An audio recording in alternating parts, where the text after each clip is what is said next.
My name's Bill and I'm an alcoholic. And this share is called My Biggest Drug. Zooming around the world was unimaginable 4 years ago.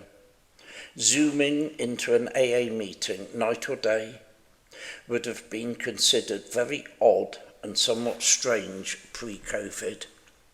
But today, maybe on a wet, stormy night, or if I'm going down with something or I just want to stay in, what better way to spend an evening than to log on, brush my hair, put a nice tidy shirt on, and sit quietly for an hour on an AA Zoom meeting. We are so very, very blessed nowadays, because years ago that would have been deemed completely impossible. And it was impossible because we didn't have online meetings, not that I knew of anyway.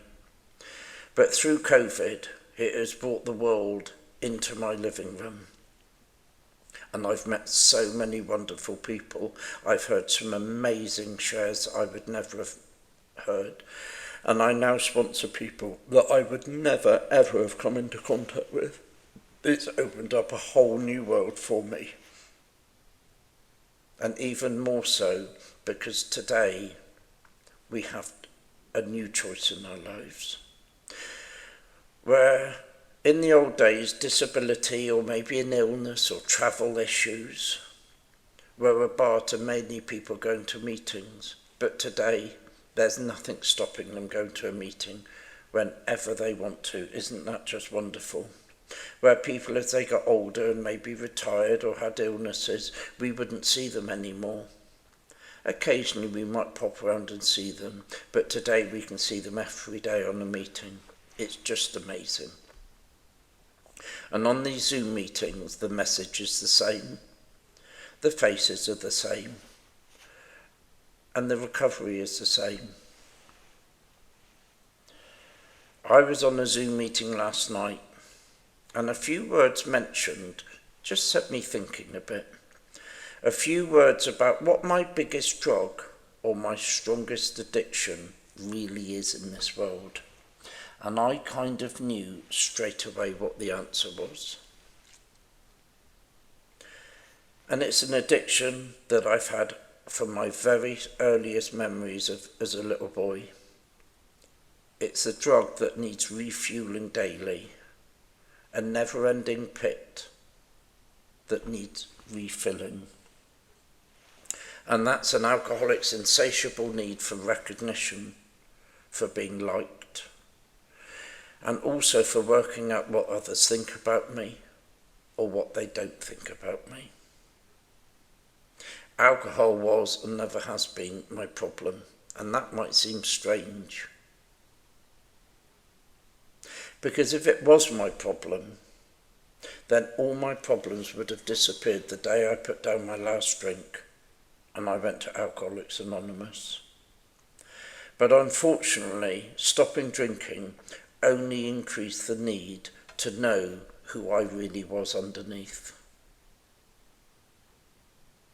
Alcoholism ultimately is a disease of more, of not having an on-off switch, of not feeling like I fit comfortably into this world. And it's a disease of low self-worth, of perfectionism, of all or nothing, and of making others accountable for my mistakes and my misgivings and how bad I feel. It's a disease of not wanting what I have, but also of thinking if I had just a little bit more of what I don't have, then that would suffice and probably be just enough. Fulfilling the unfulfillable is the ultimate goal of every alcoholic. It certainly was for me. It's a never-ending path to enlightenment, but that path always seems to just stop short of what's enough, or where I want it to be, or where I want to go. Being recovered in Alcoholics Anonymous is about stopping drinking, together with stopping the obsession of what the world thinks about me. But however much this feeling fades, to be quite honest, it never really goes away. Criticism is very hurtful to hear, but so is also praise. Being told that I'm okay, and being told that I'm okay is a bitter truth to accept. It can be quite stinging. It's really not very easy. And if self-seeking were a drug, I'd take it daily. But it's not on my prescription. It's inside of me. It's there, daily, waiting to be fed and watered. It's there to be nurtured, to be fulfilled. Because like a stick of Blackpool rock, needing approval runs through the veins of alcoholics the world over. But however much approval there is, where it may temporarily satisfy the average alcoholic, it's never going to be enough in the long term.